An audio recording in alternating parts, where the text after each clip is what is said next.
muito bem-vindos ao nosso podcast Academia da Graça. Aqui é um espaço onde você recebe a revelação da palavra, recebe a graça de Deus e é edificado na sua vida.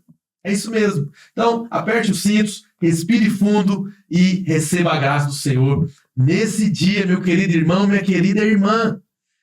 Você que ainda talvez não se inscreveu no nosso canal, se inscreva agora, curta, compartilhe, ative todos os sininhos de notificação, faça um comentário aí para que o YouTube possa entregar para o máximo de pessoas possível.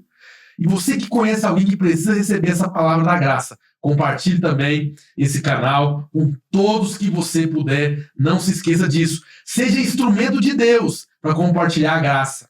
Amém, meu querido? Nós estamos aqui já com o nosso querido apóstolo Antônio Lisboa. Seja bem-vindo, apóstolo Antônio Lisboa. Que bom, estamos juntos mais uma vez e para mim é sempre um prazer estar aqui para compartilhar os conhecimentos que Deus tem me dado, as revelações sobre a nova aliança da graça. Espero que hoje cada um que está nos acompanhando seja mais edificado ainda, que seja realmente esclarecido e seja também contagiado por fé, que a nossa fé também contagie cada um para ter uma vida cada dia mais cheia da graça. Glória a Deus, é isso mesmo, vamos todos aqui ser contagiados, aqui no estúdio eu quero ser contagiado, você aí onde você estiver, do outro lado da tela, vai ser contagiado também, para que a sua fé cresça, para que a sua fé avance e para que você venha ter as maiores e melhores experiências que você já teve com o Senhor.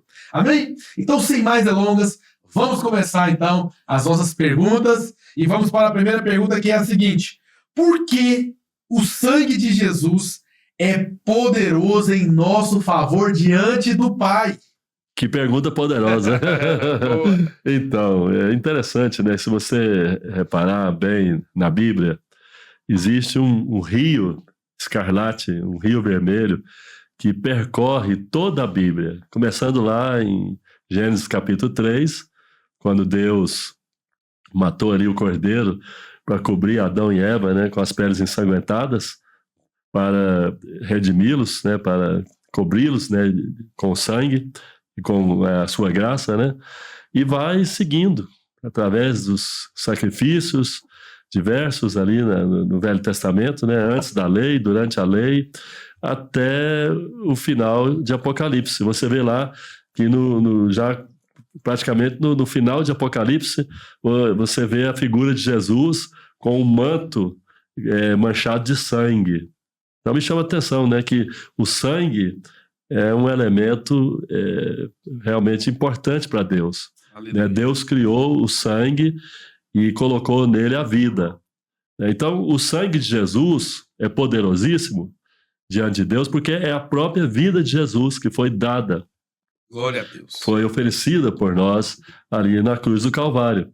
E então o sangue, ele é para Deus, né, um elemento vital e um elemento que serviu e serve, né, como uma testificação da redenção, né, da expiação, do pagamento, né, dos nossos pecados. Então, o sangue de Jesus, ele é muito, muito importante, muito, muito especial, muito poderoso diante de Deus. Ele apagou nossos pecados da memória de Deus, a tal ponto que Deus disse: não lembrarei mais dos vossos pecados.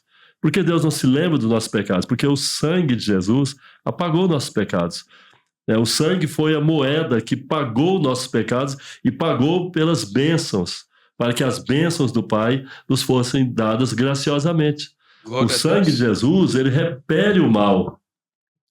Ele invalida as obras do mal, ele neutraliza o mal. O sangue de Jesus, ele nos renova.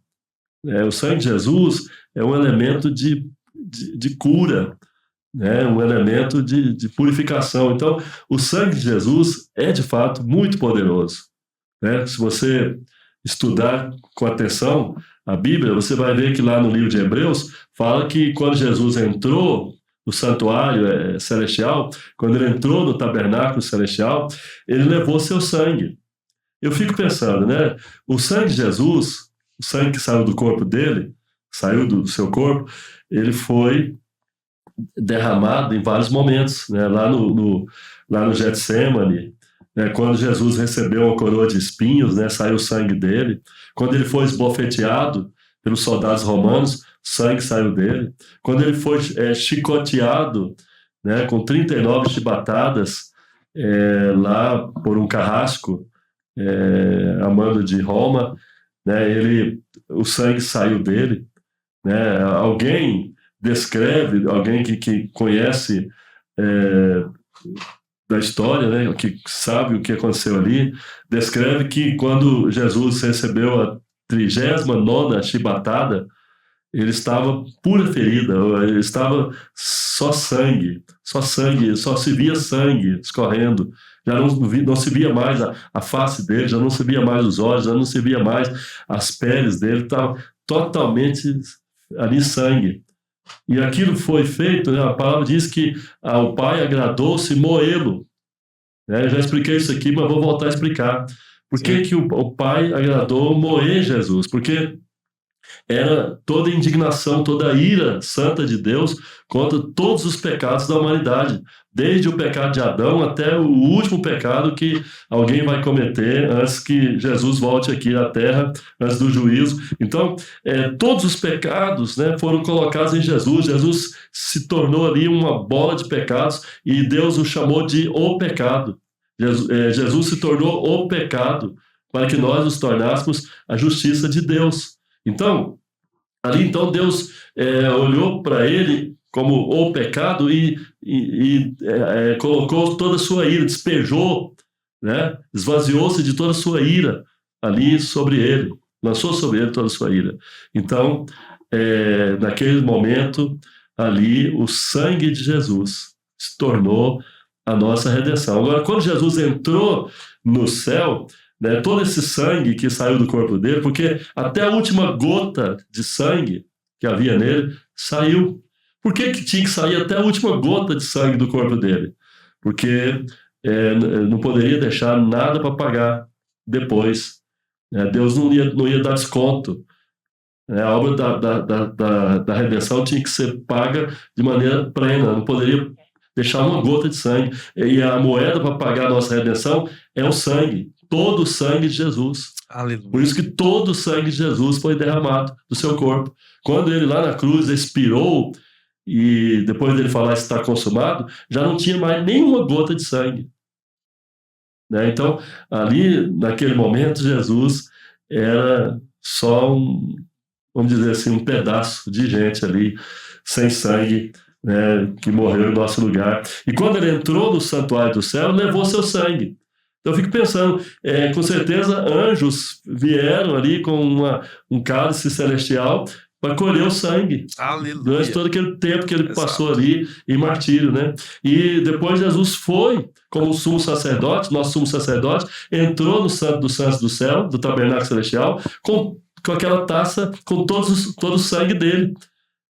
E por que ele teve que fazer isso? Paulo diz que ele entrou ali para santificar. Mas como santificar um lugar que já é santo? Aí quando você vai ler ali no livro de Jó, a palavra diz que Satanás entrou junto com os filhos de Deus, a presença de Deus, embora lá não fale que era o tabernáculo, mas com certeza era o tabernáculo celestial.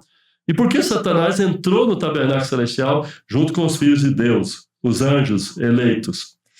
Porque Adão entregou o domínio da terra ao diabo, a Satanás. Adão cedeu o lugar que era dele. Adão, como filho de Deus, ele tinha um lugar ali no tabernáculo celestial, diante do Pai. Mas Adão cedeu o lugar para Satanás. E Satanás, então, usou dessa liberdade, desse poder, e foi até Deus para acusar Jó. Foi lá para tramar contra Jó. E quando Satanás chegou ali, ele profanou o Santo dos Santos, ele profanou o lugar santo, ele profanou o tabernáculo celestial. E Deus então teria que limpar, teria que purificar aquele lugar. E quando Jesus entrou ali com seu sangue para oferecer ao Pai, a Bíblia fala que ele foi derramando sangue. E foi fazendo um novo e vivo caminho. E ali, quando chegou diante do Pai, purificou aquele lugar que Satanás pisou. Porque Satanás nunca poderia pisar ali depois que foi expulso do céu.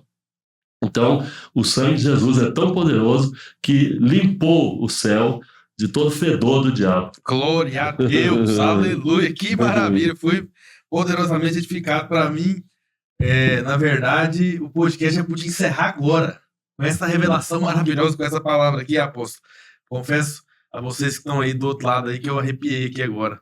É muito bom saber disso. Mas vamos para a segunda pergunta.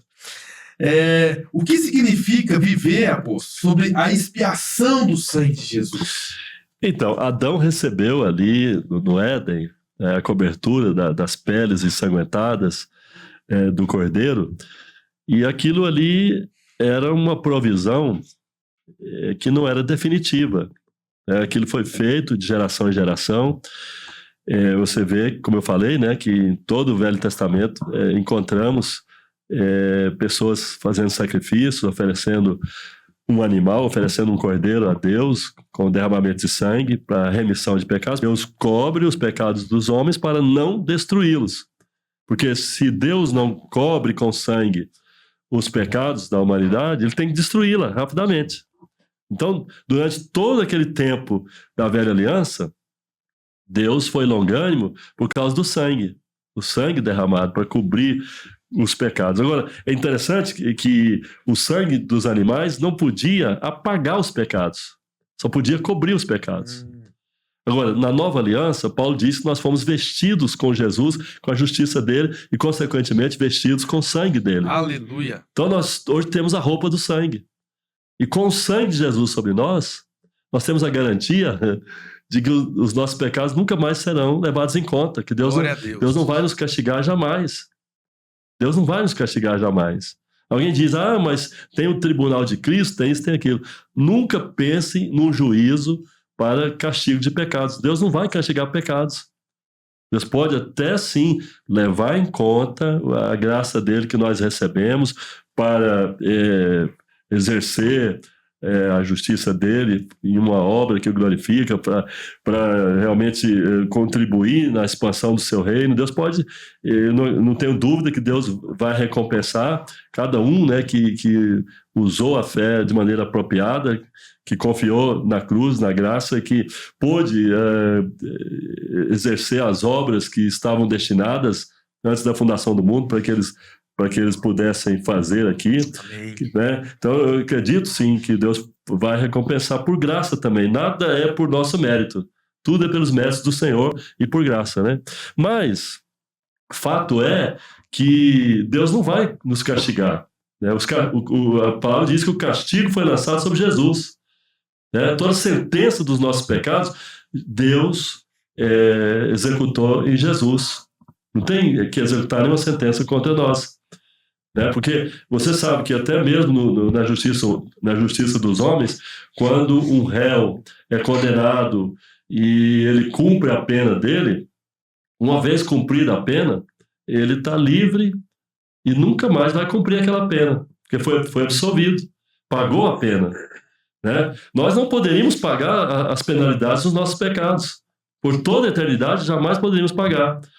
Mas Jesus pagou por nossas vidas, pagou por nossos pecados com seu sangue, de tal forma que todos os nossos pecados foram apagados, perdoados e cancelados, um por um. Né? Glória a Deus. Então, Renato, você me perguntou aí, nessa segunda pergunta, o que significa viver sob a expiação? O que significa viver sob a expiação? Significa viver sempre confiante. Amém. E desfrutando dessa cobertura do sangue 24 horas. A tal ponto que quando o diabo vier nos acusar de qualquer culpa, de qualquer erro, ou até pela omissão, que muitas vezes nós cometemos o pecado de omissão, nós possamos dizer para ele: Satanás, você está certo, mas só tem uma coisa.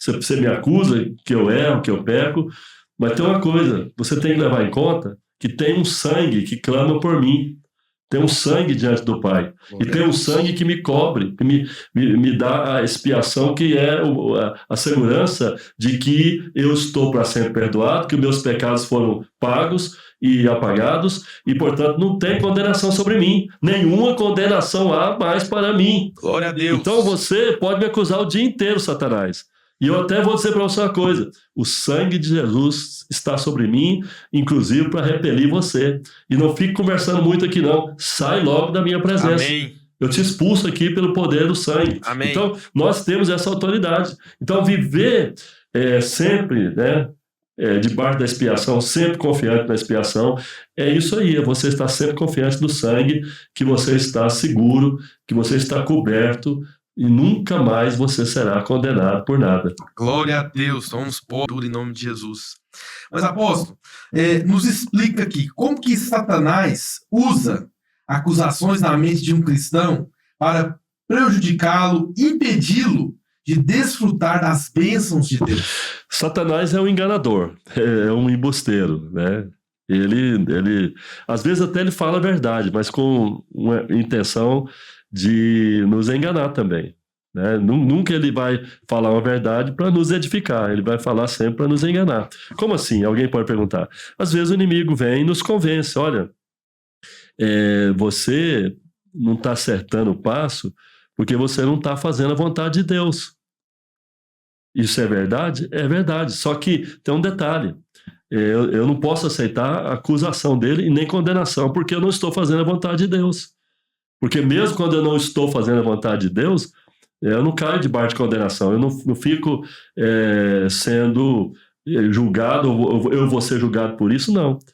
Quando eu deixo de fazer a vontade de Deus, eu deixo de seguir um projeto melhor, eu deixo de fazer aquilo que vai me dar um embalo, que vai me edificar, mas eu não sou levado à condenação. Agora, presta atenção, quando o diabo vier e falar uma verdade com o intuito de derrubar você, você tem que se firmar na verdade. Peraí, Satanás, não, eu não estou fazendo, mas não significa que eu não vou fazer a vontade de Deus. Eu, com a direção do Espírito Santo, com a graça de Deus na minha vida, eu vou me ajustando, meu coração vai ajustar com Deus e eu vou seguir em frente.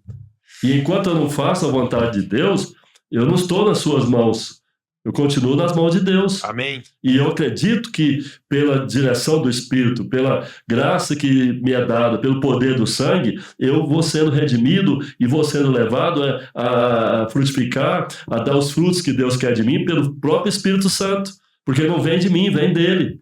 E eu decido andar no Espírito, e a partir do momento que eu decido andar no Espírito, eu não estou mais na carne. Então, se eu falhei, se eu estou falhando até aqui, é porque eu dei lugar à carne. Mas eu não sou mais uma pessoa carnal. Eu não vivo mais para satisfazer a minha carne. Eu ainda tenho fraquezas, ainda admito que erro, que sou carnal em algumas situações, mas eu não sou carnal no sentido de viver para a carne, de querer fazer a vontade da carne, de dispor-me a viver na carne. Não me disponho mais. Eu tenho dentro de mim a divina semente, eu tenho dentro de mim o Espírito que é santo. E eu tenho a graça para viver em santidade e vou andar em santidade. Aleluia. Portanto, o inimigo vem com acusações na sua mente para deixar você para baixo. O inimigo vem com acusações na sua mente para deixar você desmotivado, para deixar você combalido, para deixar você fora de cena. Mas por nada, por situação nenhuma, por nenhum problema, nenhuma fraqueza, você deve aceitar a acusação dele. Porque se você aceita a acusação do diabo, você está rejeitando a obra perfeita da cruz.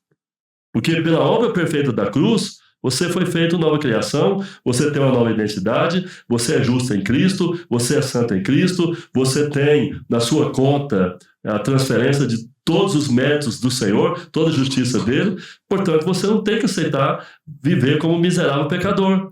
E tem crente que ainda se acha um grande santo quando pensa: eu sou miserável pecador, eu reconheço Deus, eu sou miserável, detestável pecador. Não, você não é miserável pecador. Se você está em Cristo, você é como Cristo, você é Cristo, como Ele. Você está nele, você tem a identidade dele, você tem uma nova vida nele. As coisas antigas passaram, seu espírito é novo. É certo que a sua alma está sendo restaurada, renovada e continuará sendo até o fim.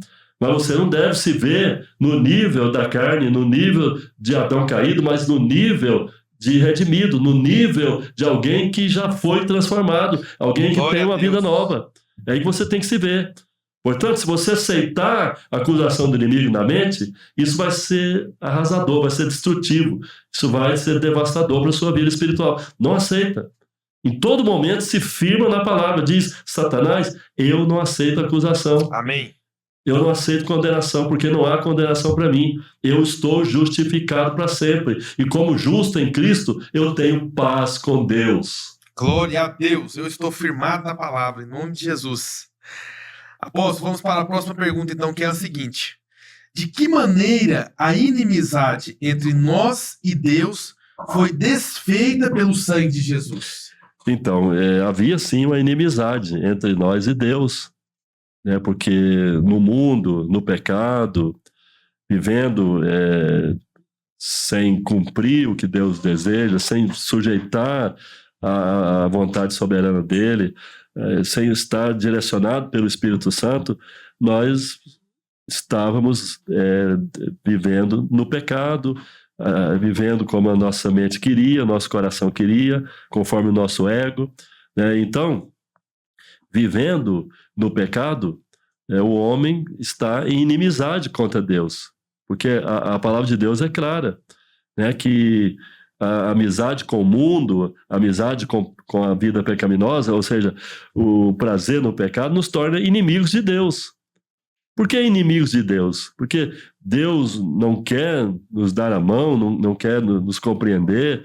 Deus, como eu falei aqui, Deus já não nos vê mais como condenados.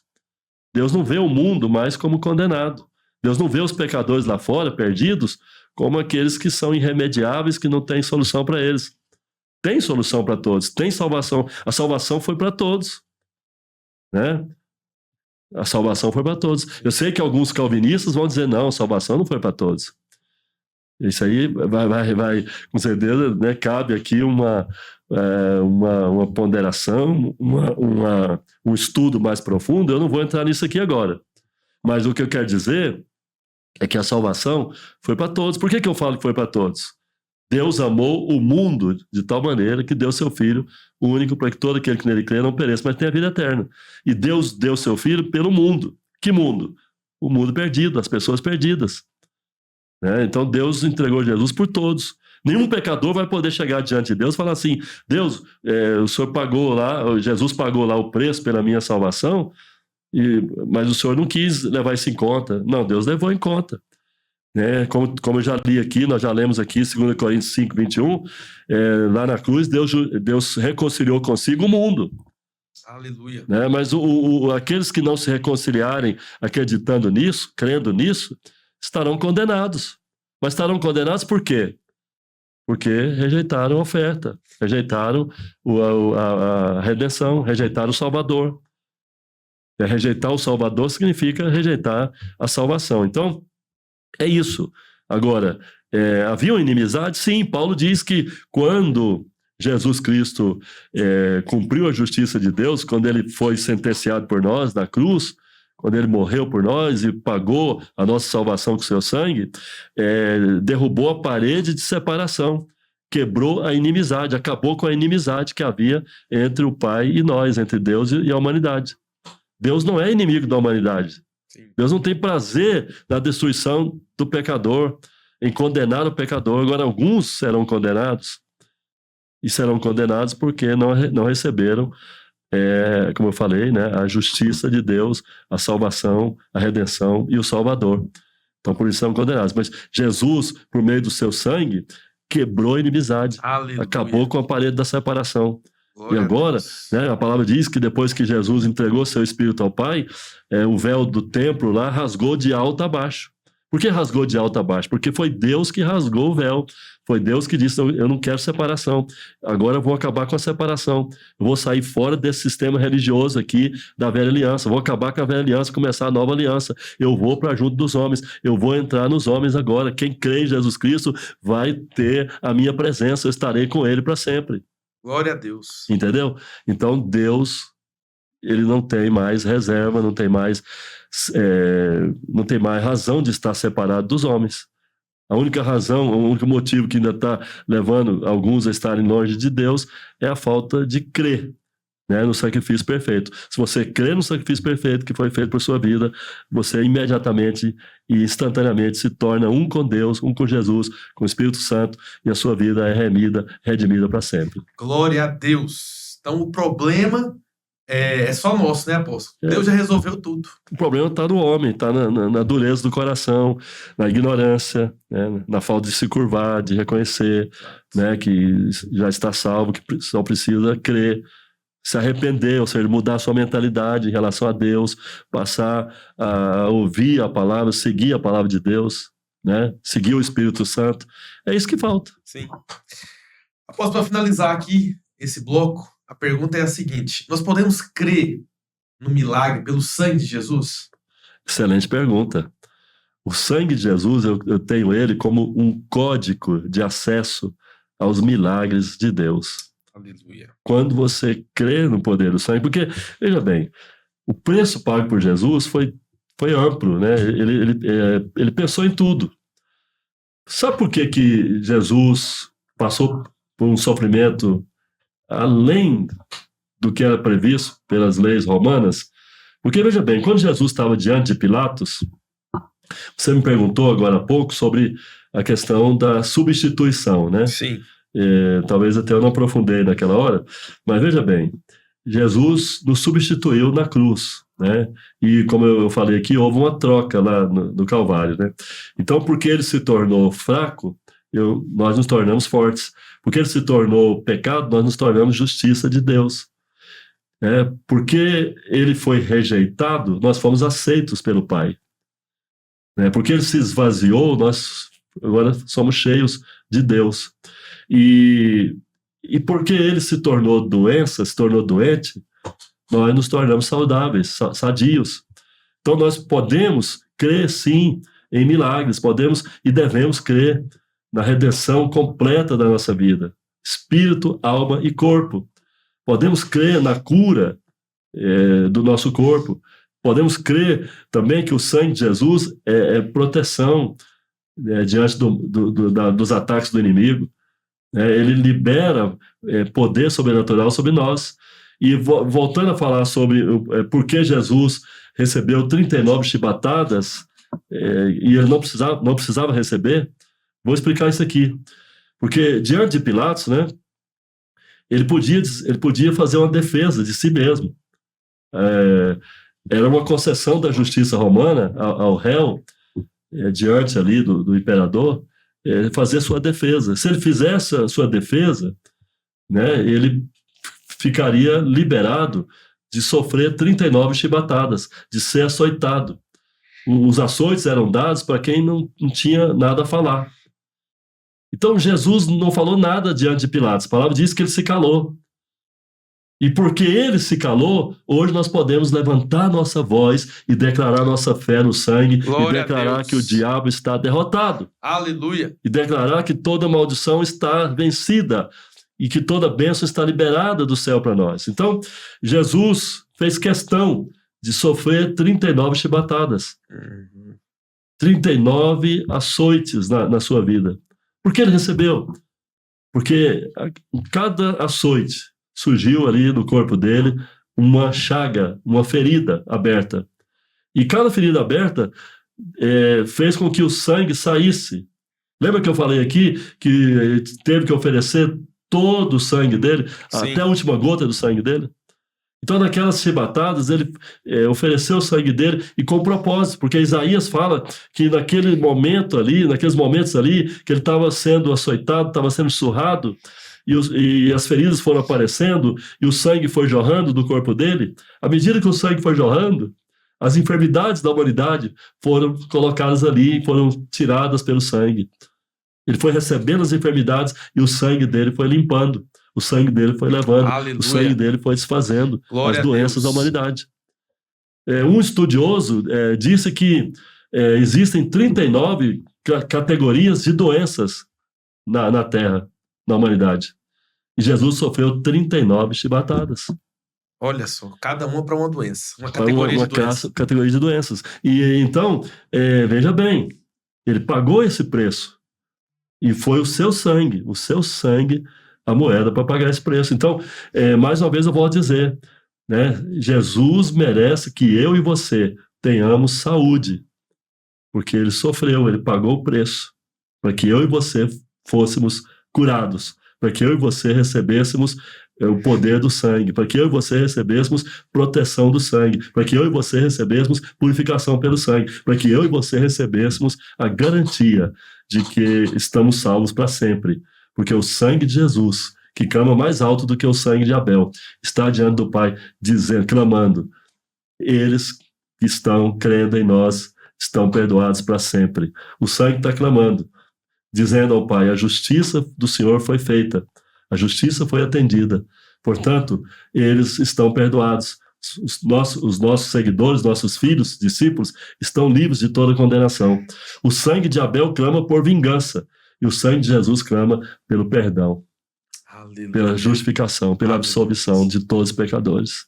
E nós que estamos redimidos, estamos para sempre redimidos, perdoados e purificados e limpos e sarados, glória, pelo sangue poderoso de Jesus Cristo. Glória a Deus, obrigado, Senhor Jesus, pelo teu sangue maravilhoso, pela garantia. O sangue derramado é a garantia da sua salvação.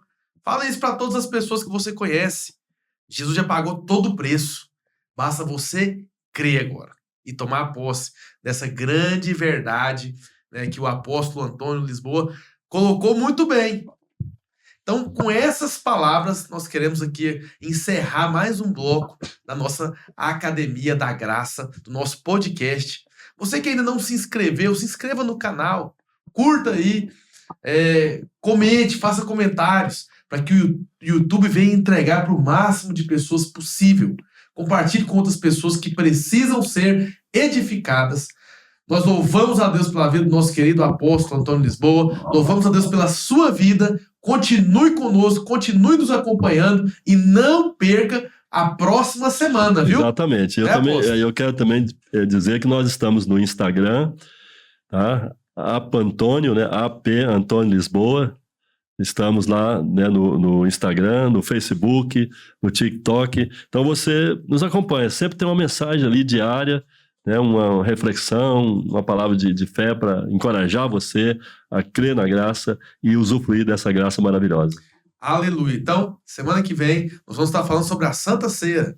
Pois é, você lembrou bem, né? Porque falamos do sangue aqui, eu nem toquei na Santa Ceia. Vou deixar para a semana que vem, que nós vamos estar tirando dúvidas sobre a Santa Ceia. Exatamente, eu quero te falar, se prepara, porque vai ser um dia memorável, meu querido irmão, minha querida irmã. Você que quer aprender sobre a ceia, a verdadeira revelação, se liga conosco. Cola com a gente aqui nesse podcast, que com certeza você vai voar e vai ser muito edificado. Amém. Em nome de Jesus. Então fica na paz, aquele abraço, meu querido irmão. Deus abençoe.